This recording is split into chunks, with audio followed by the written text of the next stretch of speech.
नमस्कार मित्रों, स्वागत है आपका आपके अपने परिवार IQ रैंकर्स में। और ये IQ रैंकर्स का एकेडमिक चैनल है जहां पर आपको कक्षा 6 से लेकर कक्षा 12 तक की सभी क्लासेस देखने को मिलने वाली हैं।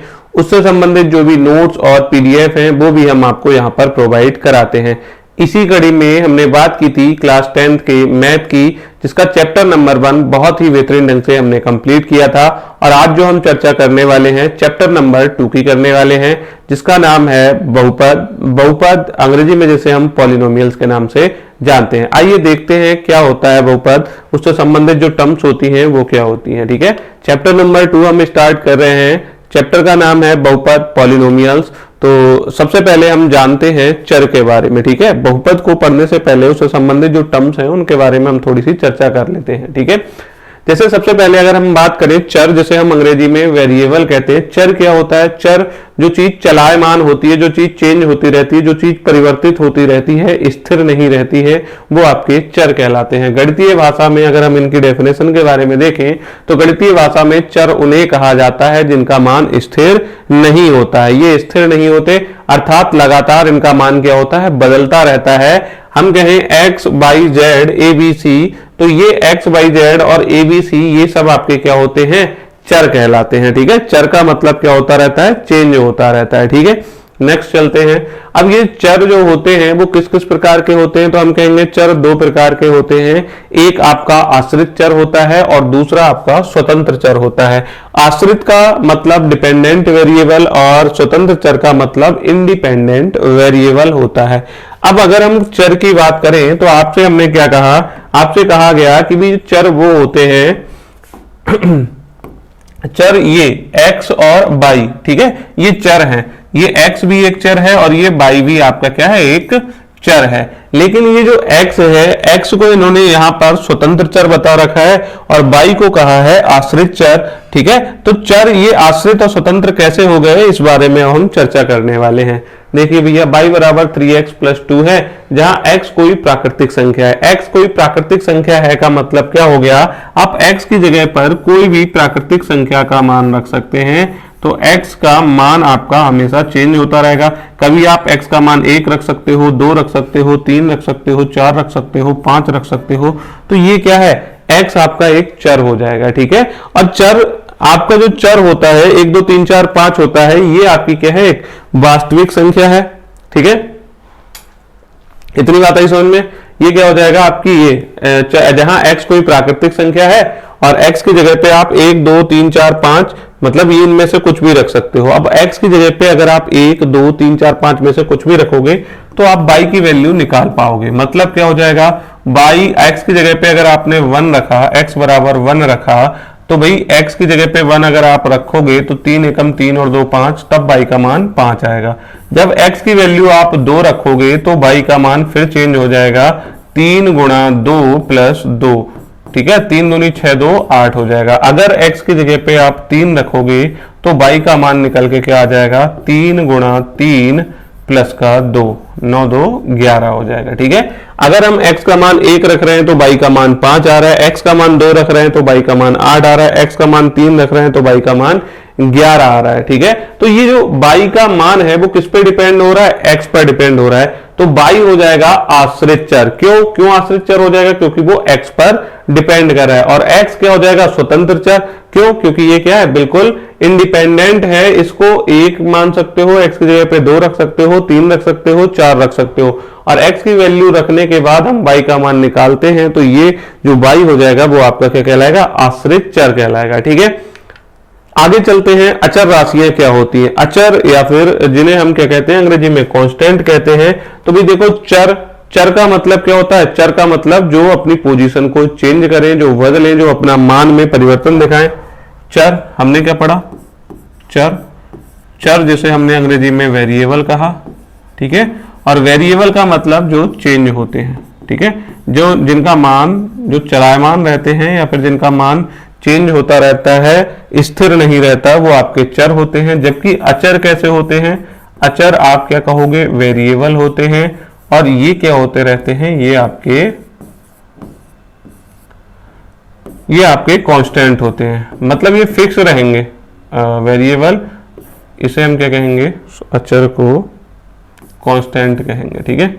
वेरिएबल तो चर हो गए, तो ये अचर आपके यहाँ पे क्या हो गए, कांस्टेंट हो गए। और अचर जो होते हैं वो आपके, ये तो चेंज होते रहते हैं चर, अचर कैसे रहते हैं आपके, फिक्स्ड रहते हैं, ठीक है। तो आप सभी जानते हैं कि अचर क्या होते हैं। तो आपने एग्जाम्पल के तौर पे आपने देखा पाई 1 2 3 इत्यादि अचर राशि है। और अगर आप डेफिनेशन लिखना चाहते हो अचर राशि क्या होती है, तो वे राशियां जिनका मान गणितीय प्रयोग में स्थिर या अपरिवर्तित रहता है उसे अचर राशि कहते हैं। राशियां जिसका मान गणितीय प्रयोग में स्थिर या अपरिवर्तित रहता है, मतलब बदलता नहीं है, तो वो आपकी क्या हो जाएंगी, अचर राशियां हो जाएंगी। चर का मतलब जो चेंज हो, अचर का मतलब जो चेंज ना हो, फिक्स्ड रहे, ठीक है। नेक्स्ट चलते हैं। अब देखो हमने चर और अचर पढ़े, अब चर और अचर से क्या बनाएंगे हम, चर और अचर की गुणा करा के हम पद बना देंगे। अब हम जो पढ़ने वाले हैं पद के बारे में पढ़ने वाले हैं, पद या फिर टर्म्स। पद क्या होते हैं, तो आप कहोगे एक अचर ले लो और एक चर ले लो और उनकी क्या करा दो, गुणा करा दो। तो हमने कहा अगर हमने अचर के तौर पे 3 ले लिया, चर की जगह पे x ले लिया, तो इसका मतलब 3x एक पद हो जाएगा। हाँ बिल्कुल, 3x क्या हो जाएगा, एक पद हो जाएगा। क्लियर है इतना। तो हमने पद या टर्म्स के बारे में पढ़ रहे हैं, चरों और अचरों के गुणनफल से। चर और अचरों के गुणनफल से आपका जो बनता है वो पद बनता है, ठीक है। चर और अचर के गुणनफल से पद बनते हैं। अब ये जो 3xay देख रहे हो आप, ये जो 3xay है ये आपका क्या है, एक पद है। 2xayz आपका एक पद है। हमने 3x लिखा, ये आपका क्या हो जाएगा, एक पद हो जाएगा, ठीक है। अब जो पद हमने पढ़े, पद से आगे की चीजें क्या होती हैं, पद से मिलकर क्या बनेगा, बीजीय व्यंजक बनेगा। देखो भैया बीजीय व्यंजक क्या होता है, बीजीय व्यंजक या अलजेब्रिक एक्सप्रेशन आपका क्या होता है। अगर हमने कहा एक बीजीय जो व्यंजक होता है वो चर, अचर तथा मूलभूत संक्रियाओं का संयोजन होता है। चर, अचर और मूलभूत जो संक्रियाएं उनका संयोजन, ठीक है। मूलभूत संक्रियाएं मतलब प्लस माइनस, मल्टीप्लाई और डिवाइड, मतलब जोड़ घटाओ गुणा भाग वाला, ठीक है। या फिर हम कह सकते हैं, या फिर क्या हो सकता है, व्यंजकों को बनाने के लिए पदों को जोड़ा जाता है। अभी हमने पीछे बताया भाई 2xy अचर और चर गुणा करा के क्या बनाते हैं, पद बनाते हैं। अचर और चर गुणा करा के आपका क्या बनाते हैं, पद। और अगर इन पदों को जोड़ा जाए या फिर मूलभूत संक्रियाओं का मतलब या फिर घटाया जाए, गुणा की जाए, भाग की जाए, तो ये आपके क्या बन जाएंगे, ये आपके बीजीय व्यंजक बन जाएंगे, ठीक है। तो ये क्या बन जाएंगे, बीजीय व्यंजक बन जाएंगे, ठीक है। यहाँ केवल जोड़ा जाए ये लिखा है, तो इसका मतलब ये नहीं है कि अगर हमने यहाँ पे 2xy माइनस 5y लिखा है तो ये फिर ये बीजीय व्यंजक नहीं है। ये भी बीजीय व्यंजक है, ये भी बीजीय व्यंजक है, ठीक है। क्लियर है, बीजीय व्यंजक क्लियर हुए।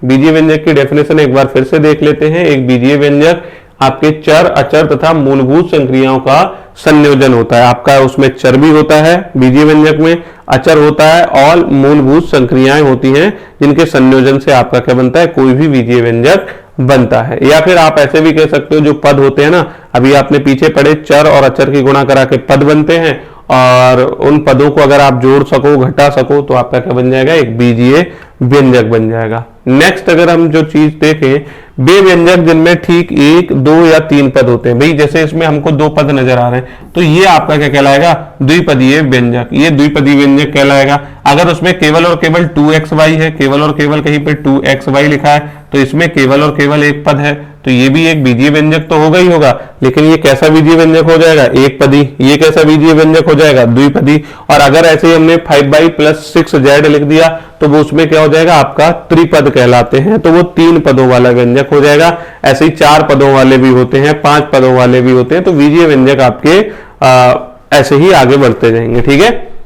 क्लियर है इतना, बीजीय व्यंजक समझ आ गया। अब हम नेक्स्ट जो चलते हैं, एक बार समझ लेते हैं। एग्जाम्पल हमने यहाँ पे लिखा है कि भी बीजीय व्यंजक क्या होता है। अगर मैं इस पूरे की बात करूं 5x - 3, बीजीय व्यंजक मेरा पूरा का पूरा 5x - 3 यहाँ पे लिखा हुआ है, ये क्या है, ये पूरा का पूरा आपका बीजीय व्यंजक है, ठीक है। 5x - 3 आपका क्या है, एक बीजीय व्यंजक है।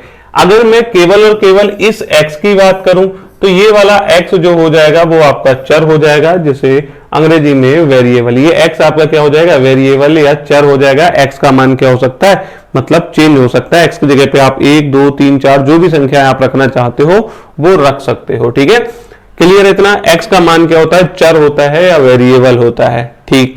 ये जो क्या नाम है 3 और 5 बचे, ये 5 और ये 3 है वो आपके अचर कहलाते हैं, क्योंकि 5 का मान भी चेंज नहीं होगा, 5 भी फिक्स्ड होता है, और यहाँ पे ये जो 3 है ये भी क्या हो जाएगा आपका एक अचर हो जाएगा। लेकिन ये जो 5 है ये x के साथ गुणा करा रहा है, तो ये x का क्या कहलाएगा, गुणांक कहलाएगा। तो x का गुणांक क्या हो जाएगा इस पद में, तो हम कहेंगे 5x में x का गुणांक 5 हो जाएगा, ये आपका गुणांक हो जाएगा। अगर मैं पदों की बात करूं तो 5x - 3 में ये जो 5x है अचर गुणा चर, और ये जो 3 है ये आपके क्या हो जाएंगे, आपके अचर, मतलब ये पद हो जाएंगे। क्लियर है इतना? पद समझ आए? हमने क्या पढ़ा, अगर 5x - 3 कहेंगे तो बीजीय व्यंजक, केवल और केवल x के बारे में चर्चा करेंगे तो वेरिएबल, और अगर हमने कहा 5x का अलग और 3 को अलग मानो तो ये बन जाएगा पद बन जाएगा।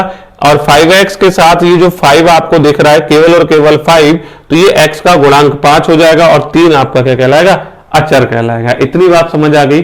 ठीक है।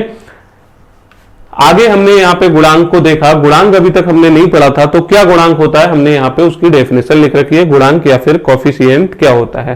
ठीक है, कोई भी मान, आप कह रहे हो भी कोई भी मान हो या फिर कोई भी संख्या हो जिसे किसी चर से पहले रखा जाता है। आपके पास एक चर है, ये x चर है, इससे पहले रखा जा रहा है 5 को, तो कोई भी मान जिसे किसी चर से पहले रखा जाता है या उससे गुणा किया जाता है, या फिर हम उससे क्या कर रहे हैं, गुणा कर रहे हैं। ठीक है, 5 की 1 से गुणा कर रहे हैं, एक गुणांक होता है। ठीक है, तो चर के साथ गुणा करने वाला जो टर्म्स होता है, जो अचर होता है, चर के साथ ये जो गुणा करने वाला अचर होता है वही उसका क्या हो जाएगा, गुणांक हो जाएगा। जैसे 5x में अगर हम कहें x का गुणांक कितना है, तो आप कहोगे 5x में जो x का गुणांक है वो कितना है, 5 है। क्लियर है इतना?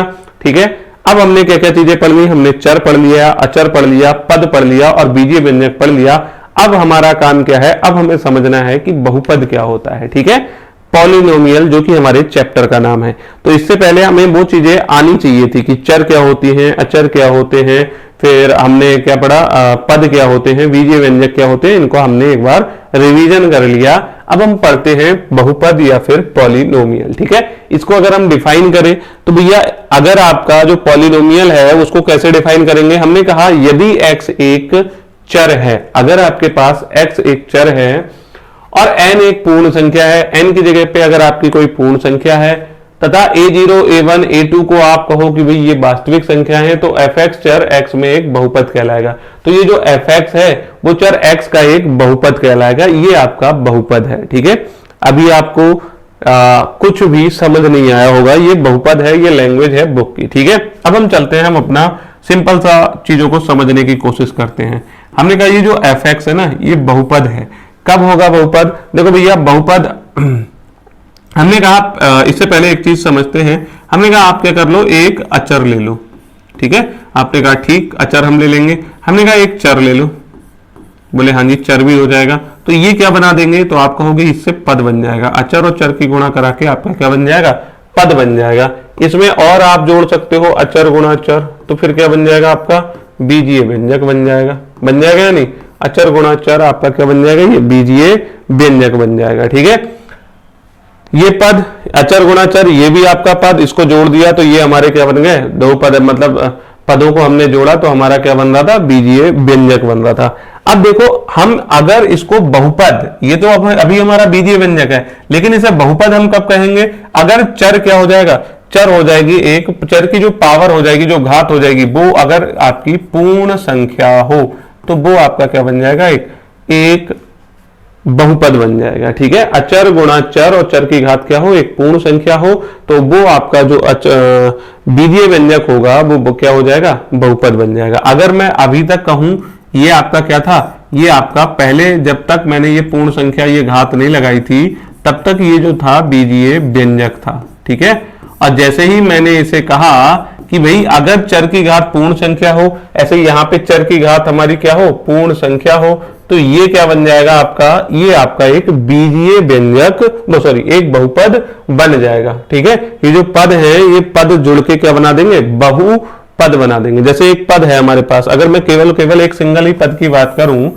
बहुपद का मतलब होता है, बहु का मतलब होता है बहुत सारे पद, ऐसा पद मतलब ऐसा बीजीय व्यंजक जिसमें बहुत सारे पद होते हैं। ठीक है, अब यहाँ पे अगर मैं केवल और केवल एक पद की बात करूं, पद कैसे बनता है, अचर गुणा चर से बनता है, और चर की घात अगर पूर्ण संख्या है तो हम उसे क्या कह देंगे, बहुपद कह देंगे। ठीक है, ऐसा बीजीय व्यंजक जिसके चर की घात आपकी क्या हो, एक पूर्ण संख्या हो, तो वो बहुपद बन जाता है। ठीक है, अब आई बात समझ में, अभी भी नहीं आई तो ये एग्जाम्पल के तौर पे हम लिख लेते हैं। हमने कहा x बराबर क्या हो जाएगा, हमने कहा एक्स स्क्वायर प्लस का 2x प्लस का 1। ठीक है, तो आप कहोगे क्या ये बहुपद है, तो हम कहेंगे देखो चर देखो, पहले तो ये आपका चर है, चर की घात कितनी है, 2। हमने कहा चर की घात 2 है, 2 आपकी एक पूर्ण संख्या होती है। हमने कहा यहाँ पे x आपका क्या है, चर, चर की घात कितनी है, 1। ठीक है, तो 2 है, यहाँ पे 1 है, यहाँ पे घात 2 है, चर की घात यहाँ पे 1 है, मतलब वो पूर्ण संख्या है। इसका मतलब ये जो है आपका क्या हो जाएगा, एक बहुपद हो जाएगा, एक पॉलिनोमियल हो जाएगा। ठीक है, इतनी बात आई समझ में, बहुपद समझ आ गया, क्लियर है ना। अब हम चलते हैं यहाँ पे, अब मैंने इसी को देखो, इस चीज को समझने की कोशिश करते हैं। इन्होंने क्या कहा, x एक चर है, तो हमारा x चर आपका ये रहा, ये x नाम का एक चर होगा, जैसे हमारा यहाँ पे था, हमने ये x ले रखा है। ठीक है, n एक पूर्ण संख्या हो, अब देखो x की घात देखो, x जहां चर है, चर की घात देखो, चर की घात देखो, यहाँ पे चर की घात, तो वहीं पे तो n लिखा है, तो n आपकी क्या होनी चाहिए, पूर्ण संख्या। हमने भी तो यही कहा, चर की घात क्या होनी चाहिए आपकी, एक पूर्ण संख्या होनी चाहिए। ठीक है, फिर बोले a0 a1 a2 और an, तो हमने यहाँ पे जो चीज लिख रखी है an -1 a1 a0, ये क्या होनी चाहिए, पूर्ण मतलब ये कोई वास्तविक संख्या होनी चाहिए। तो यहाँ पे हमने देखो ये a2 हो जाएगा, ये a1 की वैल्यू हो जाएगी, ये a0 की वैल्यू हो जाएगी। ठीक है, तो ये क्या है, जैसे 2 है, यहाँ 1 है, ये सारी की सारी वास्तविक संख्याएं होनी चाहिए। ठीक है, तो fx चर x में एक बहुपद कहलाएगा, तो ये जो चर है, ये मतलब ये जो fx है वो चर x का एक बहुपद कहलाएगा। ठीक है, इतनी बात अब आ गई होगी समझ में। ठीक है, नेक्स्ट चलते हैं, अगर अभी भी समझ नहीं आई है तो हमारे पास कुछ एग्जाम्पल्स भी होंगे, हम उन चीजों को मतलब कि बहुपद को और ज्यादा क्लियर कर रहे होंगे। ठीक है, फिलहाल हमें पद पता होना चाहिए, टर्म हमने अभी पढ़ा, हमने यहाँ पे क्या पढ़ा कि भाई ये क्या है, ये आपका एक बहुपद है। बहुपद का मतलब, बहु का मतलब होता है बहुत सारे, जिसमें पद होंगे वो आपका क्या हो जाएगा, बहुपद। जैसे अगर हम इसमें देखें, इसमें बहुपद में an xn एक पद हो गया, फिर एक पद ये हो जाएगा an -1 x की पावर n-1, फिर एक पद ये हो जाएगा और एक पद ऐसे ही ये हो जाएगा, और इसके बीच में बहुत सारे पद होंगे। ठीक है, वो n की वैल्यू पर डिपेंड करेगा। ठीक है, अब यहाँ पे देखो,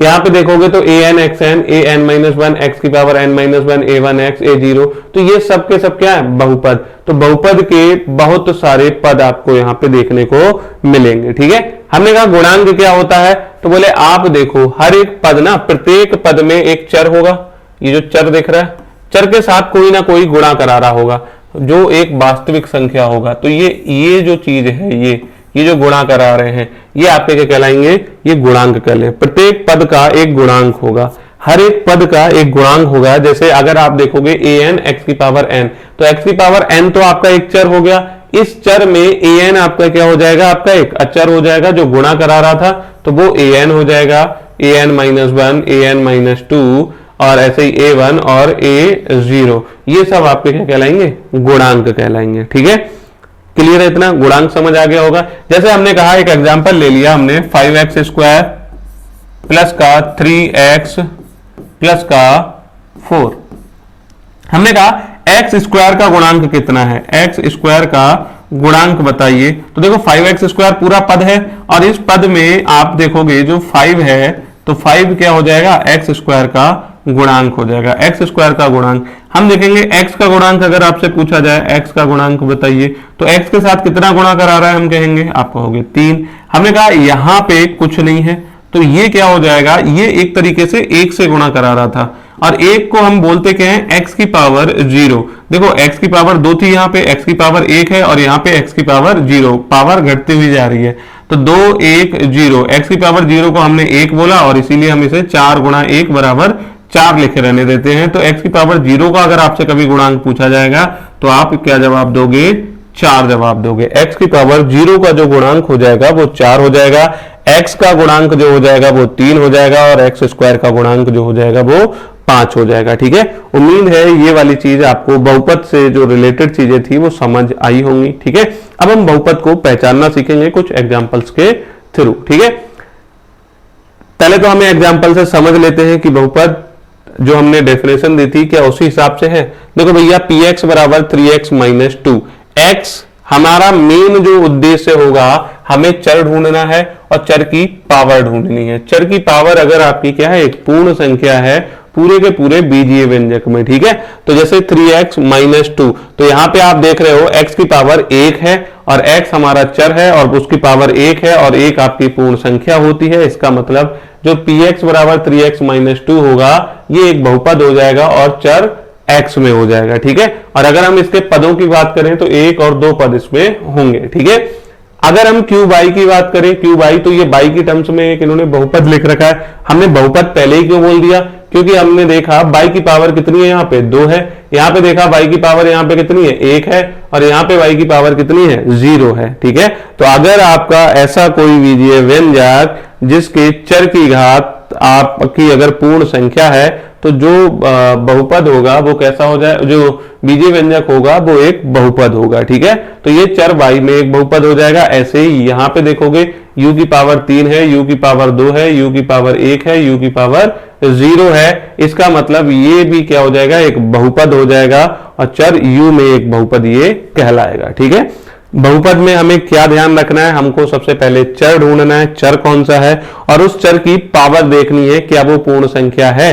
अगर वो पूर्ण संख्या है तो ऐसा बीजीय व्यंजक बहुपद जरूर होगा। ठीक है, इतनी बात आई समझ में।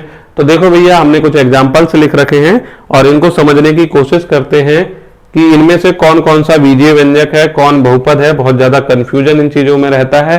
ठीक है, आपसे पेपर में एमसीक्यू में भी पूछ लिया जाता है कि भैया ये 4 ऑप्शन दे दिए, इनमें से बताओ कि बहुपद कौन सा है। ठीक है, तो आपको पहचानना पड़ेगा वहां पे। ठीक, इनमें से कौन सा बीजीय व्यंजक है और कौन बहुपद है। हमने कहा ये बीजीय व्यंजक है, तो आपने कहा हाँ देखो भैया, पद पदों को जोड़ा और घटाया गया है तो ये बीजीय व्यंजक तो है ना।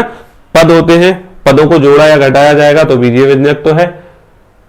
और कौन बहुपद है, अगर हम इसकी बात करें बहुपद होगा या नहीं, तो हमने कहा यहाँ पे देखो x की घात कितनी है, बोले x की घात 2 है। हमने कहा x की घात यहाँ पे कितनी है, तो आप कहोगे यहाँ पे तो कुछ संशय लग रहा है, अंडर रूट x लिखा है। अंडर रूट x का मतलब हम क्लास 9th में ये वाली बात पढ़ चुके हैं कि x का मतलब क्या होता है, x की पावर 1/2 हो जाएगा। x की पावर कितना हो जाएगा, 1/2। तो क्या 1/2 x की पावर 1/2 किसके बराबर होता है, वर्गमूल x के बराबर अंडर रूट x के बराबर होता है।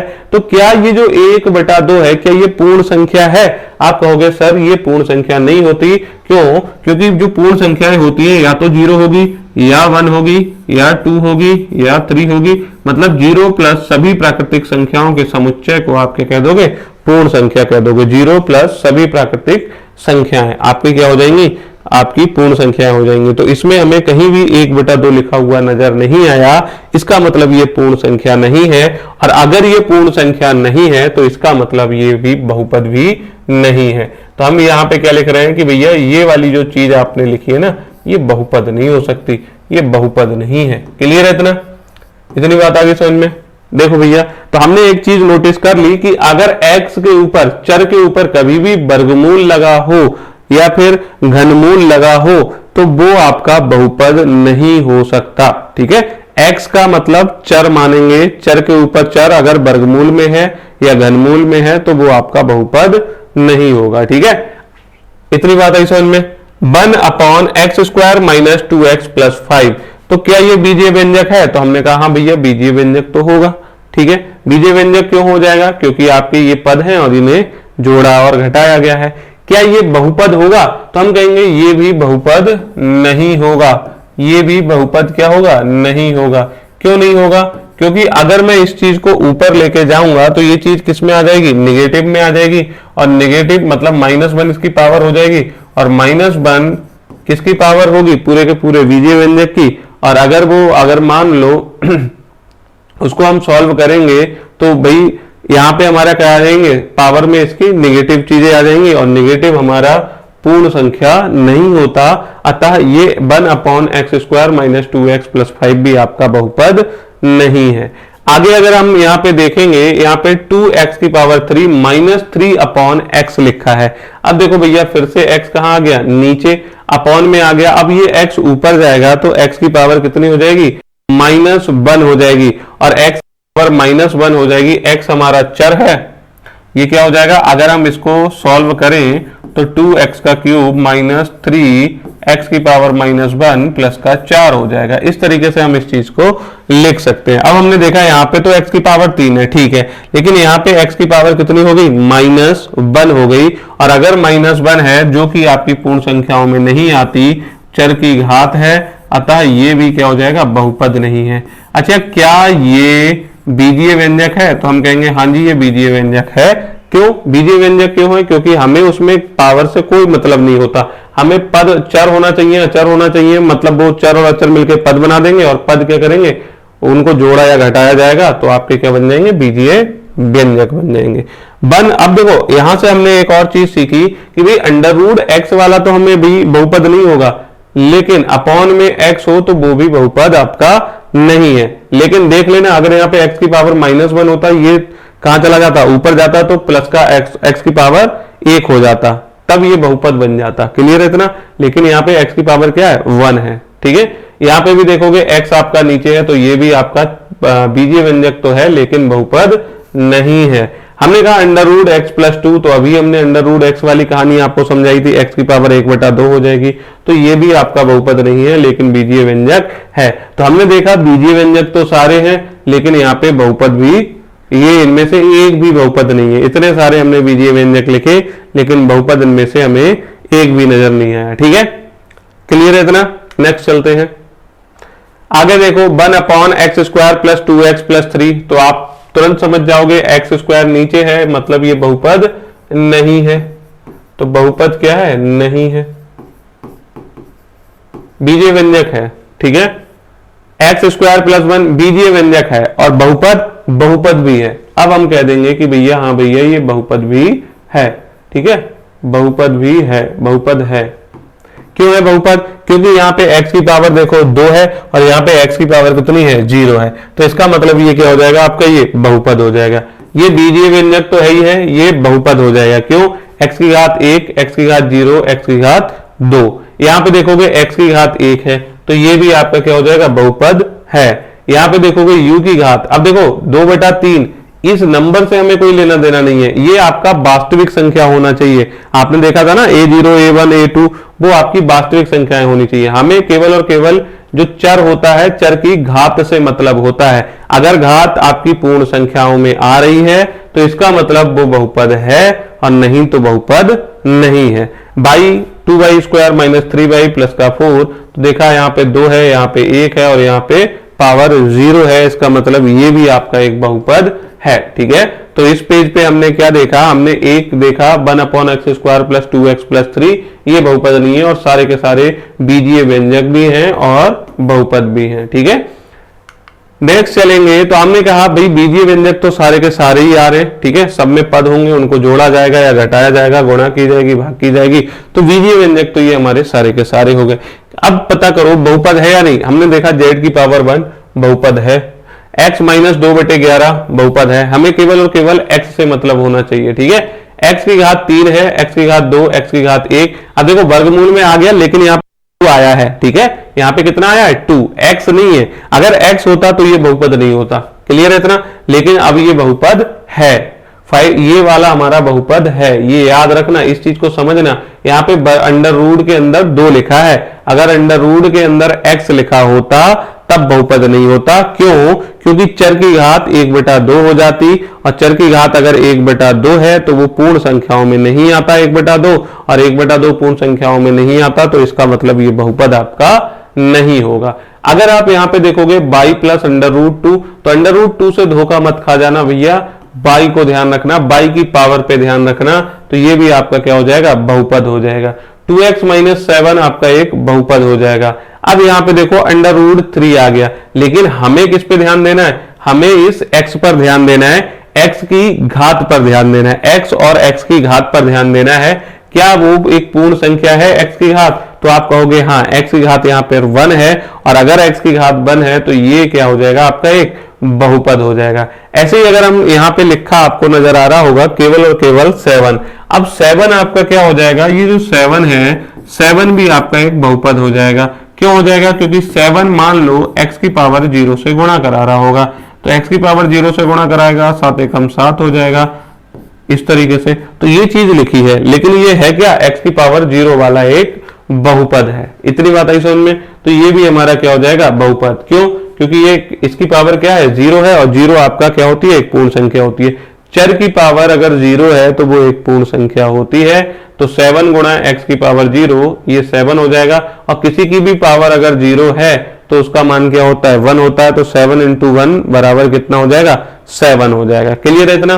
तो ये 7 इंटू एक्स की पावर 0 जो हो जाएगा, या केवल और केवल जो 7 हो जाएगा, वो भी हमारा एक बहुपद हो जाएगा। ठीक है, किस प्रकार का बहुपद होगा, आइए इस चीज को भी हम समझेंगे। ठीक है, किसी बहुपद के चर की अधिकतम या उच्चतम घात उस बहुपद की घात कहलाती है। ठीक है, क्या है भैया, अब हम बहुपद की घात पढ़ रहे हैं, पावर ऑफ पॉलिनोमियल। ठीक है, क्लास 9th में आप इस चीज को पढ़ चुके हो।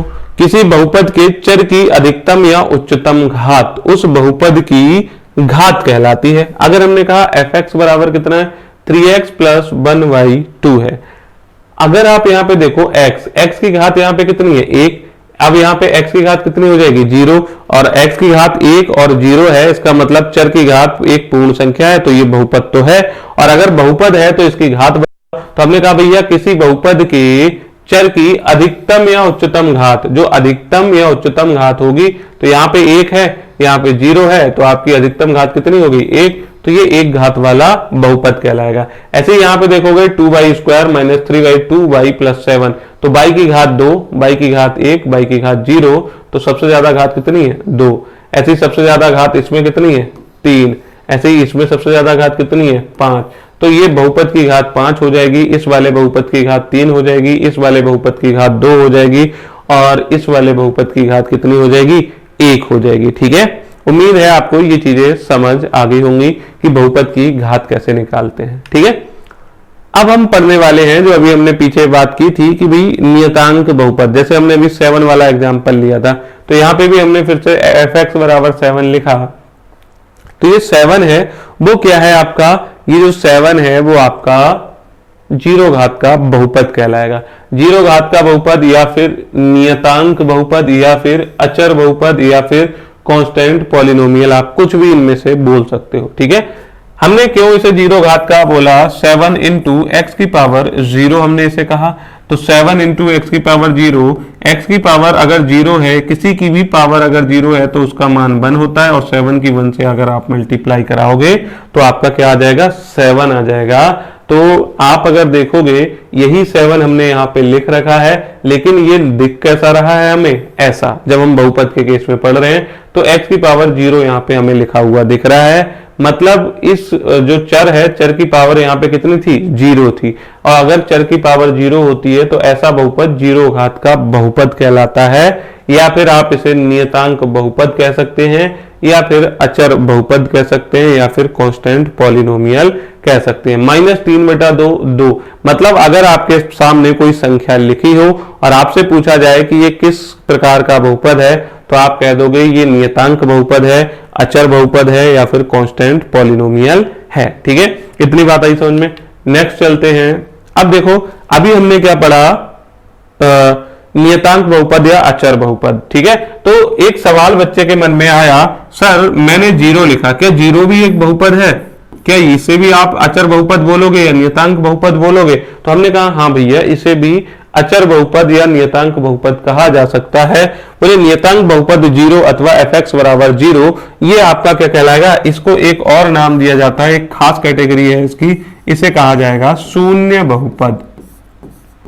ठीक है, शून्य बहुपद। जबकि हमने उसे क्या कहा था, इसे कहा था शून्य घात का बहुपद। ये शून्य घात का बहुपद है। ठीक है, शून्य घात का बहुपद है, और ये आपका क्या है, शून्य बहुपद है। शून्य बहुपद की घात परिभाषित नहीं होती है, लेकिन अगर हम इसकी घात की चर्चा करें, शून्य, ये शून्य बहुपद हो जाए क्योंकि ये शून्य है, और शून्य घात की बहुपद जो घात होती है वो परिभाषित नहीं होती है, जबकि इसकी घात परिभाषित होती है नियतांक बहुपद की। इसकी घात कितनी होती है, 0, ठीक है, इसकी घात कितनी होती है, 0। लेकिन यहाँ पे कह रहे हैं जो शून्य घात का बहुपद है, जो शून्य बहुपद है वो क्या है, इसकी जो घात होती है वो परिभाषित नहीं होती। शून्य बहुपद की घात परिभाषित नहीं होती। क्यों नहीं होती, क्या मतलब है इस बात का? तो हमने कहा भाई देखो यहाँ पे 0 है, देखो अगर आपने इसे कहा, एक बच्चा लिख के लेके आया, बोले x की पावर 0 है, तो 0 इंटू एक्स की पावर 0 का मान 1, मतलब 0 आ जाएगा। बोले 0 इंटू एक्स की पावर 1 हो सकता है, और 0 की किसी से भी गुणा कराओ, आंसर क्या आ जाएगा, 0 आ जाएगा, ठीक है। किसी ने कहा भैया यहाँ पे 0 एक्स की पावर 100 कर दो, हमने कहा कोई दिक्कत नहीं है, पावर कितनी भी करो आंसर क्या आएगा आपका, 0 ही आएगा ठीक है। तो आप क्या कर सकते हो, शून्य बहुपद को आप ऐसे भी लिख सकते हो, 0 इंटू एक्स भी लिख सकते हो, 0 इंटू एक्स स्क्वायर भी लिख सकते हो, 0 इंटू एक्स क्यूब लिख सकते हो, 0 इंटू एक्स की पावर 12 भी लिख सकते हो, इत्यादि सभी शून्य बहुपद के बराबर है। ये सब के सब आपके किसके बराबर आ जाएंगे, शून्य बहुपद के बराबर आ जाएंगे, ठीक है। इतनी बात आ गई समझ में, ठीक। अब हम पढ़ते हैं रैखिक बहुपद। रैखिक बहुपद आपके क्या होते हैं, तो ऐसा बहुपद जिसकी घात 1 होती है। आप सभी जानते हैं रैखिक बहुपद या फिर लीनियर पॉलिनोमियल्स क्या होते हैं, तो ऐसा बहुपद जिसकी घात कितनी होती है, 1 होती है, उन्हें हम क्या बोलते हैं, रैखिक बहुपद। ये क्लास 9th में हम ये सारी की सारी चीजें पढ़ चुके हैं, ठीक है। व्यापक रूप से स्टैंडर्ड फॉर्म अगर हम देखें रैखिक बहुपद का, तो क्या हो जाएगा, ax प्लस b हो जाएगा, ठीक है। ये जो पॉलिनोमियल है ये आपका रैखिक बहुपद कहलाएगा।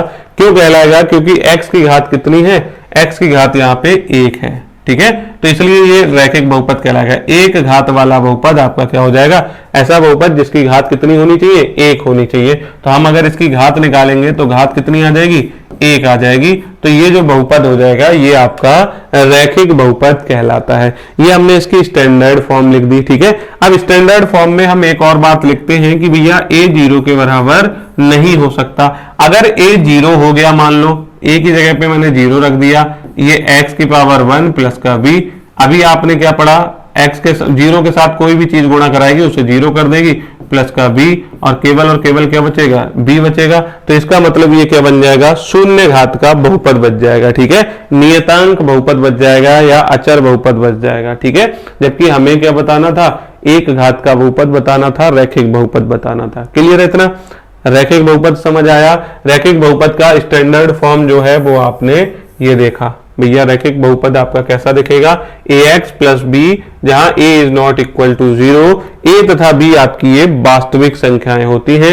एग्जाम्पल के तौर पे अगर आप लिखना चाहो तो एग्जाम्पल के तौर पे आप लिख सकते हो 2x प्लस 3, 5x प्लस 5, ठीक है। तो ये सब आपके क्या हो जाएंगे, एक घात के बहुपद या रैखिक बहुपद या फिर लीनियर पॉलिनोमियल हो जाएंगे, ठीक है। क्लियर है इतना, नेक्स्ट चलते हैं।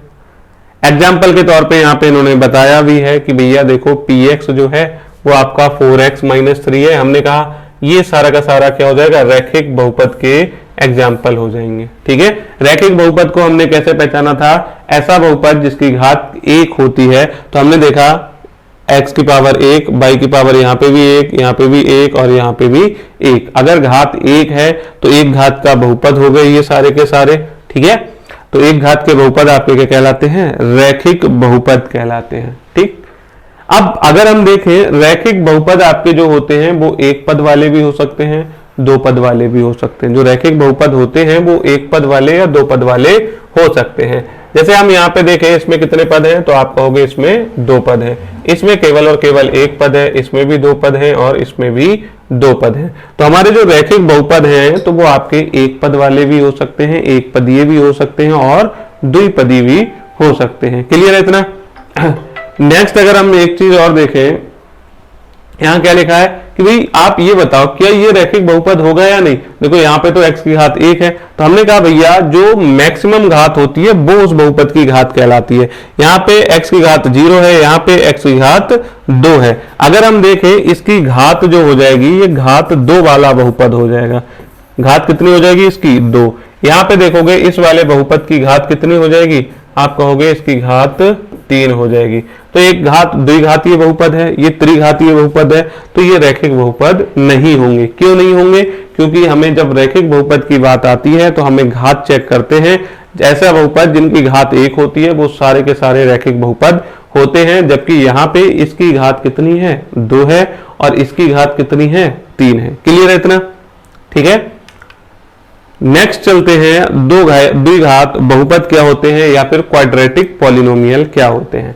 अगर आप देखोगे द्विघात बहुपद क्या होते हैं या क्वाड्रेटिक, ये जो क्वाड्रेटिक शब्द है ना, ये क्वाड्रेटिक शब्द क्वाड्रेट से बना है, ठीक है, जिसका मतलब क्या होता है स्क्वायर होता है। क्वाड्रेट एक शब्द होता है, ठीक है, उससे बना है, क्वाड्रेट नामक शब्द से बना है, जिसका अर्थ आपका क्या होता है स्क्वायर होता है या वर्ग होता है।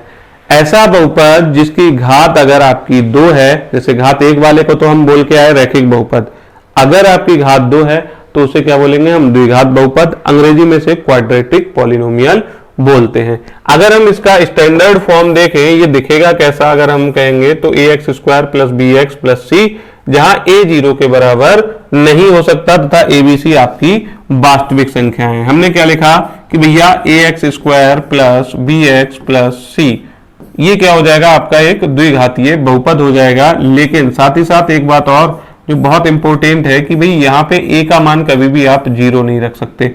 abc आप कोई भी वास्तविक संख्या है, कोई भी वास्तविक संख्या रख सकते हो, वास्तविक संख्याओं में 0 भी आता है, लेकिन एक ही जगह पे आप 0 नहीं रख सकते। ठीक है, 0 रख दोगे तो 0 एक्स स्क्वायर से गुणा कराएगा और एक्स स्क्वायर से अगर आपने गुणा करा दी तो ये पद आपका 0 हो जाएगा, बचेगा बी एक्स प्लस सी, तो ये क्या हो जाएगा एक घात वाला बहुपद आपका हो जाएगा। इसीलिए a की वैल्यू आपकी 0 नहीं हो सकती, इसीलिए इस चीज को हम लिखते हैं। ठीक है, तो ये वाली बात समझ आ गई, द्विघातीय बहुपद समझ आ गया। ठीक, नेक्स्ट चलते हैं। ये द्विघातीय बहुपद एक पदीय, द्विपदीय या त्रिपदीय हो सकते हैं, जैसे अभी हमने पीछे देखा। तो द्विघात बहुपद कैसे हो सकते हैं आपके, आप देखोगे 1 2 3, इसमें कितने पद हैं 3 पद हैं, इसमें कितने पद हैं 2 पद हैं, 1 2 3 1 2 3 1 2। ठीक है, तो आपके जो द्विघातीय बहुपद हैं उनमें या तो 2 पद होंगे या 3 पद होंगे या फिर एक ही पद होगा। ठीक है, दूसरी चीज यहाँ पे देखोगे अगर घात कितनी है, यहाँ पे 2 है। ठीक है, यहाँ पे भी घात 2 है, यहाँ पे भी घात 2 है, यहाँ पे भी घात 2 है और यहाँ पे भी घात 2 है। ठीक है, तो ये सारे के सारे आपके कैसे बहुपद हो जाएंगे, द्विघातीय बहुपद हो जाएंगे। ठीक है, नेक्स्ट चलते हैं, हमारा अगला जो वो है त्रिघातीय बहुपद। अब जैसे हमारे द्विघात में 2 बहुपद मतलब 2 घात होती है, ऐसे ही त्रिघात में आपकी कितनी घात हो जाएगी 3 घात हो जाएगी। त्रिघातीय बहुपद में कितनी घात होती है 3 घात होती है। व्यापक रूप में अगर आप इसे लिखोगे तो कुछ इस तरह का दिखेगा, ए एक्स का cube plus B X square plus C X plus D, जहां A is not equal to 0 होता है। क्लियर है इतना? आपसे अगर त्रिघातीय बहुपद का स्टैंडर्ड फॉर्म पूछा जाए तो आप कहोगे ए एक्स की power 3 plus B X square plus C X plus D, जहां पर जो ए है वो 0 के बराबर नहीं हो सकता। क्यों?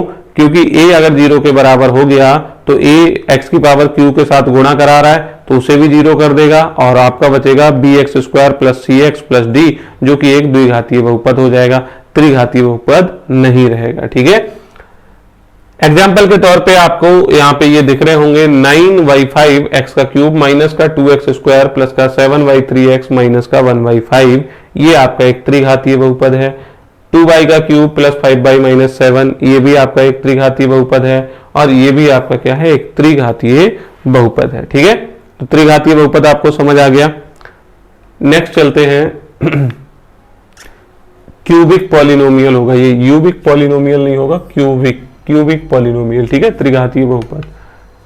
अब हम चीजों को समझ रहे हैं, तो समझते समझते अब हम पहुंच चुके हैं बहुपद के मान पर। ठीक है, अब बहुपद का मान हम कैसे निकालेंगे। ठीक, हमारे पास क्या है भैया x square minus 3x plus 4 है, ये कह रहे हैं कि x की जगह पे 2 रख दो, तो हमने जहां जहां x है इस बहुपद में जहां जहां x है वहां वहां 2 रख देते हैं, तो 2 की पावर 2 हो जाएगा माइनस 3 गुणा 2 हो जाएगा प्लस 4।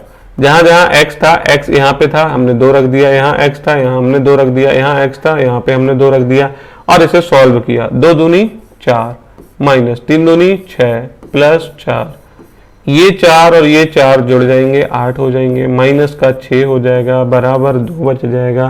तो हम कहेंगे px बराबर x square minus 3x plus 4 जो है एक बहुपद है और x बराबर 2 पर उसका मान भी कितना आ रहा है, 2 आ रहा है। अगर आप x की जगह पे 4 रख के इसको सॉल्व करोगे तो px का मान x बराबर 4 पर वो आ जाएगा। जैसे हमने x बराबर 4 रख दिया तो p की जगह पे x की जगह पे हम कितना रख देंगे 4, तो 4 का ये क्या हो जाएगा स्क्वायर हो जाएगा माइनस 3 इंटू 4 प्लस का 4 हो जाएगा। ठीक है, तो 4 चौक कितना हो जाएगा 16, माइनस कितना हो जाएगा 12 प्लस कितना हो जाएगा 4, तो 16 में 4 जोड़ दो 20 हो जाएगा और 20 में से 12 घटा दो, आपका आंसर कितना आ जाएगा 8 हो जाएगा। तो x बराबर 4 पर px का मान जो है वो किसके बराबर आ रहा है, 8 के बराबर आ रहा है। यही बहुपद का मान कहलाता है। ठीक है, तो बहुपद का मान की हमने यहाँ पे डेफिनेशन लिखी है, यदि px x में कोई बहुपद है, यदि px x में कोई बहुपद है और k कोई वास्तविक संख्या है और k आपकी कोई भी वास्तविक संख्या है, तो px में x को k से प्रतिस्थापित करने पर, अब भाई हमने px में x की जगह पे क्या रख दो, k रख दो, k से प्रतिस्थापित कर दो मतलब बदल दो।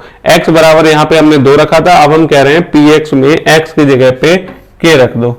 k रखोगे तो आपका मान क्या आ जाएगा, k square minus 3k plus का 4 हो जाएगा। ठीक है, k से प्रतिस्थापित करने पर प्राप्त वास्तविक संख्या जो आंसर आएगा, इस प्रकार की हमको वास्तविक संख्या मिलेगी, px का x बराबर k पर मान कहलाती है। इसे pk से निरूपित करते हैं, तो pk से हमारा ये हो जाएगा px का x बराबर k पर मान ये हो जाएगा k square minus 3k plus का 4 हो जाएगा। ठीक है, तो बहुपद का मान निकालना आ गया होगा, आप इससे पहले भी आपने क्लास 9th में ये चीज कर रखी है, मान निकालना। ठीक है, नेक्स्ट अब जो हमारी चीज आने वाली है बहुपद का शून्यक। ठीक है, अभी हमने क्या पढ़ा था, यहाँ पे x square minus 3x plus 4 ये बहुपद का मान पढ़ा था और यही x square minus 3x plus 4 लिया और अब हमें क्या करना है, बहुपद का शून्यक निकालना है। ठीक है, तो एक वास्तविक संख्या के बहुपद px का शून्यक कहलाती है यदि pk किसके बराबर हो जाए, 0 के बराबर हो जाए। अब देखो क्या मतलब हुआ इस बात का, हमें अगर बहुपद के शून्यक क्या होते हैं भाई, इसका मान हम x का वह मान जो इसको 0 के बराबर ला दे वही आपका क्या कहलाएगा, शून्यक कहलाएगा। जैसे अगर हमने कहा हमारे पास एक बहुपद ले लो, हमारे पास एक बहुपद है 5x माइनस 5। ठीक है, ये आपके पास क्या है, एक बहुपद है। हमने कहा x की जगह पे 1 रख दो, x की जगह पे क्या रख दो, 1 रख दो, तो आप कहोगे 5 इंटू एक्स की जगह पे 1 रख दोगे माइनस का 5 हो जाएगा, 5 बन जा 5 हो जाएगा माइनस का 5 हो जाएगा, आंसर आपका क्या आ जाएगा 0। तो P1 का मान जो आ गया वो आपका कितना आ गया 0। तो आपका जो x बराबर x की जगह पे आपने क्या रखा था, 1 रखा था, तो आपने जो x बराबर 1 रखा है वो आपका क्या हो जाएगा, वो आपका इस बहुपद का शून्यक हो जाएगा। px बराबर 5x माइनस 5 का एक शून्यक बनेगा और वो भी कितना होगा, 1 होगा। क्लियर है इतना? ऐसे ही हम इनकी चर्चा करेंगे तो इसको आगे सॉल्व करना हम सिखाएंगे, तो इसके शून्य का आपके कितने निकल के आएंगे, 2 निकल के आएंगे। ठीक है, तो बहुपद का शून्य का आपको समझ आ गया होगा। आगे अगर हम देखें तो रैखिक बहुपद का शून्यक की हम चर्चा करने वाले हैं। तो रैखिक बहुपद के कितने शून्यक होते हैं, तो पहली बात तो रैखिक बहुपद हमारे पास ये रहा, शून्यक के लिए हम क्या करते हैं, इसको 0 के बराबर रख देते हैं। ठीक है, तो px किसके बराबर हो जाएगा, 0 के बराबर हो जाएगा। ठीक है, ax प्लस b आपका 0 के बराबर हो जाएगा और ax भाई px आपका ये आपने रखा है ax प्लस b, px की जगह पे आपको कितना रख देना है, ax प्लस v रख देना है जो 0 के बराबर हो जाएगा। अब हम x का मान निकालते हैं, तो x का जब मान निकालोगे तो आप खुद बताओ ax बराबर ये कितना हो जाएगा, माइनस b के बराबर हो जाएगा और x की वैल्यू आपकी कितनी हो जाएगी, माइनस का b अपॉन a हो जाएगी। तो x की वैल्यू आपकी कितनी हो गई, माइनस का b अपॉन a हो गई। तो ये आपका क्या हो जाएगा, रैखिक बहुपद का शून्यक हो जाएगा। अगर हम बात करें इसके शून्यक और इसके गुणांकों के बीच संबंध की, ठीक है, तो हमने देखो हमने क्या लिखा, रैखिक बहुपद ax प्लस बी का शून्यक आपके कैसे निकल जाएंगे, माइनस बी अपॉन ए होते हैं। और माइनस जो b है, b क्या है, b हमारा ये अचर पद है, और ये जो a है, a क्या है आपका x का गुणांक है। तो आप इसको इस प्रकार से भी लिख सकते हो, किसकी टर्म्स में, ये गुणांकों के जो गुणांक हैं उनके तौर पर, गुणांकों में और शून्यकों में संबंध होता है उसके तौर पर आप इस तरीके से इस चीज को लिख सकते हो, ठीक है। और रैखिक बहुपद का शून्यक आपका एक होता है, ये वाली बात आपको याद रखनी है, ठीक है। रैखिक बहुपद के शून्यकों का ज्यामितीय अर्थ, अब हम इनको भाई इनके ज्यामितीय अर्थ को समझते हैं, इनका आलेख बनाकर हम इनके सॉल्यूशन के बारे में जानने की कोशिश करते हैं, ठीक है। तो रैखिक बहुपद का जो आलेख होता है वो कैसा बनेगा, तो y बराबर आपका एक ax प्लस बी, इन्होंने कहा कि भाई ये हमारे पास क्या है, एक रैखिक बहुपद है। y बराबर ax प्लस बी का आलेख एक सीधी रेखा होती है, ठीक है। आपने क्लास 9th में ये वाली बात भी पढ़ी है कि अगर आपके पास इस तरह की कोई इक्वेशन वगैरह है तो उसका जो आलेख होता है वो कैसा बनता है, एक सीधी रेखा होती है। y बराबर ax प्लस बी के द्वारा निरूपित रेखा x अक्ष को ठीक एक बिंदु माइनस बी अपॉन ए कॉमा 0 पर काटती है, ठीक है। इसका क्या मतलब हुआ, अगर हमने इस तरीके से इसका ग्राफ बनाया, ठीक है, तो y बराबर ax प्लस बी के द्वारा निरूपित रेखा x अक्ष को ठीक एक बिंदु पर काटेगी। जो x अक्ष है, x अक्ष आपका ये रहा, ये आपका y अक्ष है, तो ये केवल और केवल एक ही बिंदु पर काटेगी। x अक्ष पर कोई अगर आप रेखा खींचोगे, मतलब ये एक ax प्लस बी का एक ग्राफ खींचोगे, तो ये x अक्ष को केवल और केवल एक बिंदु पर काटेगी, और उस बिंदु के निर्देशांक माइनस का b अपॉन ए कॉमा 0 के रूप के होंगे, ठीक है। और तीसरी जो आपकी लास्ट बात है, रैखिक बहुपद के शून्यकों की संख्या केवल और केवल कितनी होती है, एक होती है। क्लियर है इतना। अब देखो हमने यहाँ पे जो एक सीधी रेखा होती है इसका एक ग्राफ बनाने की कोशिश करते हैं। हम कोई भी हम क्या करते हैं, एक इक्वेशन ले लेते हैं, y बराबर 3x प्लस 1, ठीक है। हमने कहा पहले तो x बराबर आप 0 रख दो, x बराबर अगर आप 0 रखोगे तो y की वैल्यू कितनी आ जाएगी, आप कहोगे 3, x की जगह पे 0 रखोगे प्लस 1, 0 प्लस 1 आपका कितना आ जाएगा, 1 आ जाएगा, ठीक है। हमने कहा x बराबर आप आपकी 1 रख दो, तो बोले y की वैल्यू कितनी आ जाएगी, 3 इंटू 1 प्लस का 1 आ जाएगी, 3 बन जा 3 और 1 4 हो जाएगा। हमने कहा x बराबर अब आप कितना रख दो, 2 रख दो, तो y की वैल्यू कितनी आ जाएगी, 3 इंटू 2 प्लस का 1 हो जाएगा, 7 हो जाएगी, ठीक है। अब हम इसका ग्राफ खींच लेते हैं।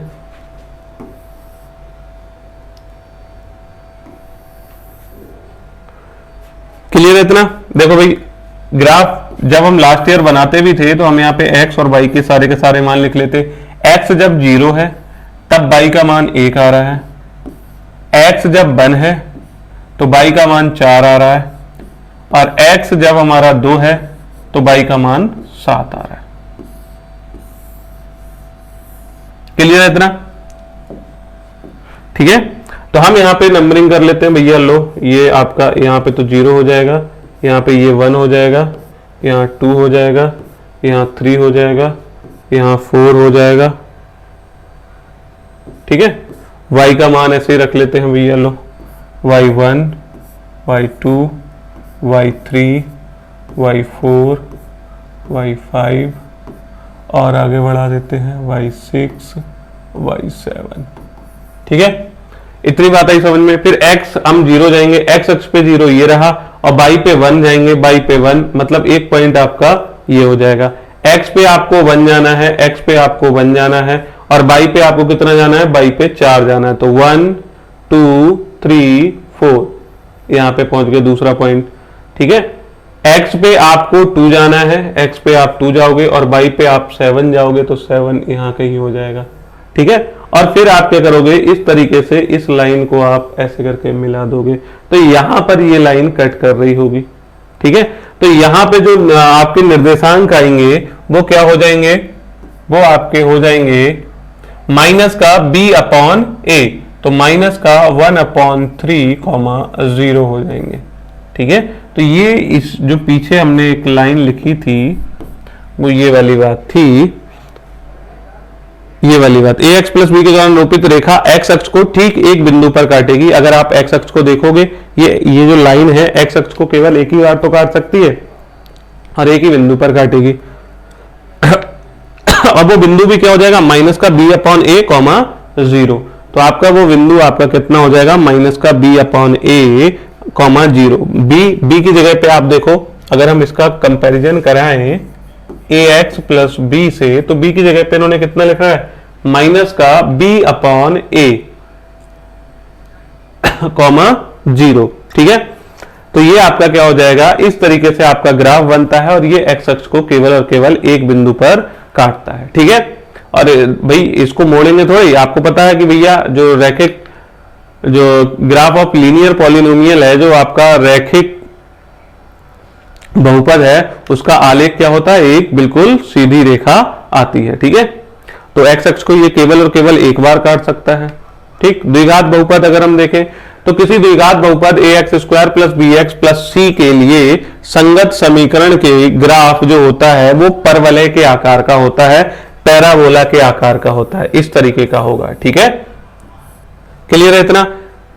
तो ये जो पैराबोला के आकार का होगा, तो ये पैराबोला अगर आप खुद सोचो x अक्ष को कितनी बार काट सकता है, तो आप कहोगे ऐसे भी हो सकता है 0 बार, एक बार भी ना काटे, ऐसा भी हो सकता है 2 बार काटे, ऐसा भी हो सकता है केवल और केवल एक बार टच करे। ठीक है।